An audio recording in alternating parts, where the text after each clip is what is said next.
জনাইছো ষ্টুডিঅ'ত মই বন্দিতা লৈ আহিছো জে কলিভল প্ৰেজেন্স ফাৰ্ষ্ট অন টাইম 8 যিকোনো মুহূৰ্তত গ্ৰেপ্তাৰ হ'ব পাৰে সাংসদ গৌৰৱ গগৈ কিয়নো ইতিমধ্যে গৌৰৱ গগৈ আজিৰ ভাগত যে সংবাদমেল পাতি মন্তব্য কৰিছিল তাৰ পাছতে ইতিমধ্যে পুনৰবাৰ তীব্ৰ উত্তেজনাময় পৰিৱেশে বিৰাজ কৰা পৰিলক্ষিত হৈছে শিৱসাগৰ জিলাত হাজাৰ হাজাৰ লোক ওলাই আহি তীব্ৰ প্ৰতিবাদ সাব্যস্ত কৰা পৰিলক্ষিত হৈছে গৌৰৱ গগৈৰ বিৰুদ্ধে ইতিমধ্যে যে পাকিস্তান লিংক ফাদিল হল গৌৰৱ গগৈক লৈ আৰু তাৰ পাছতে উত্তেজনাময় পৰিৱেশে বিৰাজ কৰা পৰিলক্ষিত হৈছে ৰাজ্যৰ বিভিন্ন প্ৰান্তত জিলা জিলাৰ প্ৰতিবাদ সাব্যস্ত কৰা পৰিলক্ষিত হৈছে আৰু আকৌ পুনৰ আজিৰ ভাগত যি গৌৰৱ গগৈয়ে সংবাদমেল পাতি মন্তব্য কৰিলে তাৰ পাছতে পুনৰ উত্তেজিত হৈ পৰা পৰিলক্ষিত হৈছে শিৱসাগৰবাসী লৈ আহিছো এই মুহূৰ্তত সবিস্তাৰে এই খবৰ গৌৰৱ গগৈৰ বিৰুদ্ধে ৰাজপথলৈ ওলাই আহিল হাজাৰ হাজাৰ লোকে প্ৰতিবাদ সাব্যস্ত কৰা পৰিলক্ষিত হৈছে গৌৰৱ গগৈৰ বিৰুদ্ধে গৌৰৱ গগৈ গ্ৰেপ্তাৰ কৰক বুলি এনেদৰে এতিয়া দাবী উত্থাপন কৰা দেখিবলৈ পোৱা গৈছে গৌৰৱ গগৈৰ পাকিস্তান লিংক ফাদিল হোৱাৰ পিছতে তীব্ৰ প্ৰতিবাদ সাব্যস্ত কৰা পৰিলক্ষিত হৈছে আৰু গৌৰৱ গগৈৰ গাত মোগলৰ তেজ আছে বুলি এনে ধৰণে এতিয়া সকলে উল্লেখ কৰা পৰিলক্ষিত হৈছে আহোমৰ নামত গৌৰৱ গগৈ কলংক বুলি ক'লে প্ৰতিবাদকাৰীয়ে আহোমৰ নামত গৌৰৱ গগৈ কলংক এনে ধৰণে এতিয়া প্ৰতিবাদকাৰীয়ে মন্তব্য কৰা পৰিলক্ষিত হৈছে শিৱসাগৰ জিলা বিজেপিৰ নেতৃত্বত এয়া তীব্ৰ প্ৰতিবাদী কাৰ্যসূচী চলোৱা পৰিলক্ষিত হৈছে হাজাৰ হাজাৰ লোক ওলাই আহিল এই প্ৰতিবাদী কাৰ্যসূচীত অংশগ্ৰহণ কৰি এনেদৰে এতিয়া গৌৰৱ গগৈ শীঘ্ৰেই গ্ৰেপ্তাৰ কৰিব লাগে বুলি এনেদৰে দাবী উত্থাপন কৰা পৰিলক্ষিত হৈছে ইতিমধ্যে কালিৰ ভাগত যে পাকিস্তান লিংক ফাদিল হল মুখ্যমন্ত্ৰীগৰাকীয়ে বিভিন্ন তথ্য উত্থাপন কৰিছে বহু তথ্য পোহৰলৈ আহিছে আৰু তাৰ পাছতে ৰাজ্যৰ বিভিন্ন প্ৰান্তত উত্তেজনাময় পৰিৱেশে বিৰাজ কৰা পৰিলক্ষিত হৈছে আৰু লগতে আজিৰ ভাগত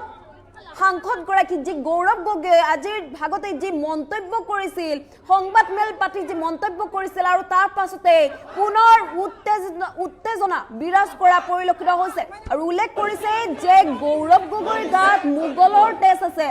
গৌৰৱ গগৈ আহোমৰ নামত কলংক বুলি এনে ধৰণে এতিয়া মন্তব্য কৰা পৰিলক্ষিত হৈছে গৌৰৱ গগৈ মুৰ্দাবাদ গৌৰৱ গগৈ গো বেক ধ্বনিৰে এনেদৰে পুনৰ প্ৰতিবাদ সাব্যস্ত কৰা দেখিবলৈ পোৱা গৈছে গৌৰৱ গগৈৰ বিৰুদ্ধে এনেদৰে তীব্ৰ প্ৰতিবাদ সাব্যস্ত কৰা দেখিবলৈ পোৱা গৈছে গৌৰৱ গগৈৰ যি পাকিস্তানী লিংক ফাদিল হল কালিৰ ভাগত তাৰ পাছতে ৰাজ্যৰ বিভিন্ন প্ৰান্তে প্ৰান্তে জিলাই জিলাই গৌৰৱ গগৈৰ বিৰুদ্ধে প্ৰতিবাদী কাৰ্যসূচী এনেদৰে পতা পৰিলক্ষিত হৈছে প্ৰতিবাদ সাব্যস্ত কৰা পৰিলক্ষিত হৈছে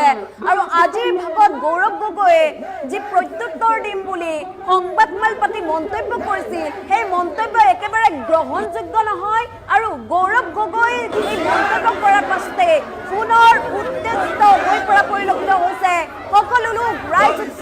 উত্তপ্ত হৈ পৰা পৰিস্থিতি উত্তপ্ত হৈ পৰা পৰিলক্ষিত হৈছে ৰাইজ উত্তেজিত হৈ পৰা পৰিলক্ষিত হৈছে আৰু এয়া শিৱসাগৰ জিলাৰ দৃশ্য এয়া আমগুৰিৰ পৰা সকলো লোক ওলাই আহিছে প্ৰতিবাদী কাৰ্যসূচী হাতত লোৱা পৰিলক্ষিত হৈছে প্ৰতিবাদ সাব্যস্ত কৰি এনেদৰে ওলাই আহিছে গৌৰৱ গগৈৰ বিৰুদ্ধে শীঘ্ৰেই যিমান সোনকালে পাৰে সিমান সোনকালে গৌৰৱ গগৈৰ দৰে এই সাংসদগৰাকীক গ্ৰেপ্তাৰ কৰিব লাগে শীঘ্ৰেই গৌৰৱ গগৈ গ্ৰেপ্তাৰ কৰিব লাগে বুলি এনেদৰে এতিয়া মন্তব্য কৰা পৰিলক্ষিত হৈছে সকলো এতিয়া জাঙুৰ খাই উঠা পৰিলক্ষিত হৈছে গৌৰৱ গগৈৰ বিৰুদ্ধে এনেদৰে ৰাজপথলৈ ওলাই আহিছে হাজাৰ হাজাৰ লোক পাকিস্তান লিংক ফাদিল হোৱাৰ পিছতে শিৱসাগৰ জিলা বিজেপিৰ তীব্ৰ প্ৰতিবাদী কাৰ্যসূচী হাতত লোৱা দেখিবলৈ পোৱা গৈছে আৰু এই প্ৰতিবাদী কাৰ্যসূচীতে গৌৰৱ গগৈৰ বিৰুদ্ধে সকলে প্ৰশ্ন উত্থাপন কৰিছে আৰু গৌৰৱ গগৈৰ গাত মোগলৰ হে তেজ আছে আহোমৰ তেজ নাই বুলি এনেধৰণে এতিয়া মন্তব্য কৰা পৰিলক্ষিত হৈছে আৰু এই প্ৰতিবাদী কাৰ্যসূচীত শিৱসাগৰত হাজাৰ হাজাৰ লোক ওলাই আহি ৰাজপথ কঁপাই তোলা পৰিলক্ষিত হৈছে গৌৰৱ গগৈ শীঘ্ৰেই গ্ৰেপ্তাৰ কৰিব লাগে বুলিও দাবী উত্থাপন কৰা দেখিবলৈ পোৱা গৈছে গৌৰৱ গগৈৰ বিৰুদ্ধে এনেদৰে ওলাই আহিছে প্ৰতিবাদী কাৰ্যসূচী হাতত লৈছে আৰু সকলোৱে গৌৰৱ গগৈক শীঘ্ৰেই গ্ৰেপ্তাৰ কৰিব লাগে বুলি দাবী উত্থাপন কৰা দেখিবলৈ পোৱা গৈছে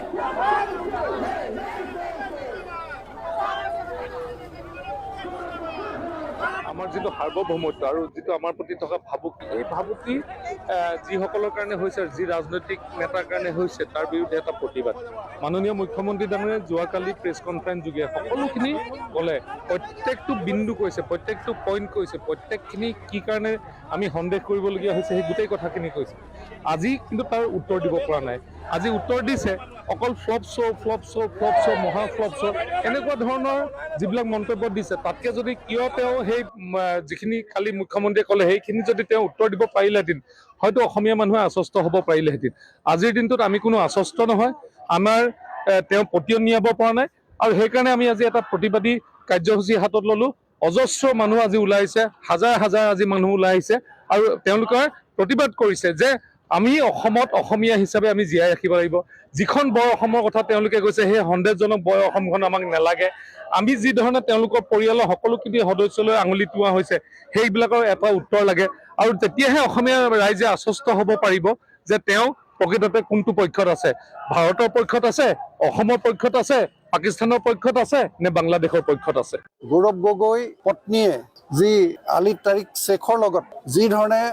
আমাৰ ভাৰতবৰ্ষখনক, আমাৰ অসমখনক ধ্বংস কৰাৰ যি প্ৰক্ৰিয়া, সেই প্ৰক্ৰিয়াত জড়িত হৈ পৰিছে, তাৰ বহুখিনি তথ্য প্ৰমাণ ইতিমধ্যে SITয়ে যুগুত কৰি কালি আমি প্ৰতিবেদন আকাৰে আমি কালি সকলো অসমবাসী ৰাইজে অৱগত হৈছোঁ। ই সঁচাকৈ অতি চিন্তনীয় বিষয়। আৰু আজি আমি প্ৰেছ মিটত গৌৰৱ গগৈ কৈছে যে মই লাচিতৰ বংশধৰ। তো মোৰ সঁচাকৈ লাজ লাগিছে, যেনেকৈ গৌৰৱ গগৈ আহোম, ময়ো এজন আহোম সম্প্ৰদায়ৰ ল'ৰা, আহোম সম্প্ৰদায়ৰ এজন ব্যক্তি। আহোমে মোগলক কেতিয়াও আঁকোৱালি লোৱা নাছিল। 17 বাৰকৈ আহোমে মোগলক পশুখেদা দি অসমখনক সুৰক্ষিত কৰিছিল। আজি গৌৰৱ গগৈয়ে যি মোগলক আহোম সেনাই খেদি পেলাই, লাচিতৰ নেতৃত্বত খেদি পেলাই শৰাইঘাটৰ যুদ্ধত চিৰদিনৰ কাৰণে অসমখনক সুৰক্ষিত কৰিছিল, সেই মোগলৰ লগত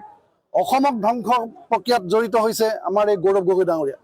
গতিকে লাচিতৰ তেজ প্ৰকৃততে তেওঁ যিটো কৈছে মই লাচিতৰ বংশধৰ, মোৰতো সন্দেহ হৈছে তেখেতৰ গাত লাচিতৰ তেজ সঁচাকৈ আছে নে নাই। কাৰণ যদি প্ৰকৃততে লাচিতৰ তেজ থাকিল হয়, তেতিয়াহ'লে মোগলৰ লগত গোপন কেতিয়াও মিতিৰালি কৰি আমাৰ অসমখনক ধ্বংস কৰাৰ প্ৰক্ৰিয়াত জড়িত নহ'লহেঁতেন। আমি দেখিছোঁ যিবোৰ প্ৰশ্ন উত্থাপন হৈছে, সেই প্ৰশ্নবিলাকৰ সঠিক উত্তৰ তেখেতে নিদি চালে বেৰে কোবোৱা কথাবিলাক তেখেতে প্ৰত্যুত্তৰ হিচাপে দিছে। সেই চালে বেৰে কোবোৱা কথাত অসমবাসী কেতিয়াও প্ৰতিপন্ন নহয়, পতিয়ন নাযায়। সঠিক তথ্য আমাক যোগান ধৰিব লাগিব, প্ৰকৃত সত্য কি আমাক জনাব লাগিব, কাৰণ দেশৰ সুৰক্ষাৰ প্ৰশ্ন ইয়াত জড়িত হৈ আছে। আমি অসমীয়া হিচাপে আমাৰ প্ৰত্যেকজন অসমীয়াৰ সুৰক্ষাৰ প্ৰশ্ন ইয়াত জড়িত হৈ আছে। নিজকে মুখ্যমন্ত্ৰী প্ৰাৰ্থী হিচাপে প্ৰক্ষেপ কৰে, আৰু মুখ্যমন্ত্ৰী হৈ কি আমাৰ অসমখনক ধ্বংস কৰা আৰু প্ৰক্ৰিয়াত তেখেতে সহযোগিতা কৰিব। গোপন তথ্য কি পাকিস্তানক তেখেতে ইয়াৰ পৰা প্ৰেৰণ কৰিব, কাৰণ তেখেতে যেতিয়া পাকিস্তান ভ্ৰমণ কৰিছিল, তাত নিশ্চিতভাৱে তেখেতলোকে ফটো ভিডিঅ' চাগে বনাই থৈছে। কাইলৈ যদি গৌৰৱ গগৈ অসমৰ মুখ্যমন্ত্ৰী হিচাপে অধিষ্ঠিত হয়, নিশ্চিতভাৱে তেওঁলোকে সেই ফটোবিলাক, সেই ভিডিঅ'বিলাক দেখাই গৌৰৱ গগৈক ব্লেকমেইলিং কৰি আমাৰ দেশখন ধ্বংস কৰাত তেওঁলোকে জড়িত হৈ পৰিব। গতিকে এই গৌৰৱ গগৈৰ এই যি চক্ৰান্ত, আমি ধিক্কাৰ জনাইছোঁ, আমি গৰিহণা দিছোঁ। আৰু সঁচাকৈ অসমৰ কাৰণে ই এটা অতি দুৰ্ভাগ্য, এজন আহোমৰ সন্তান হৈ পেলাই মোগলৰ লগত গোপন মিতিৰালি, তাতকৈ লজ্জাজনক কথা আছে বুলি মই নাভাবোঁ। গৌৰৱ গগৈ পত্নীয়ে যি আলি তাৰিক শ্বেখৰ লগত যি ধৰণে আমাৰ ভাৰতবৰ্ষখনক, আমাৰ অসমখনক ধ্বংস কৰাৰ যি প্ৰক্ৰিয়া, সেই প্ৰক্ৰিয়াত জড়িত হৈ পৰিছে, তাৰ বহুখিনি তথ্য প্ৰমাণ ইতিমধ্যে SITয়ে যুগুত কৰি কালি আমি প্ৰতিবেদন আকাৰে আমি কালি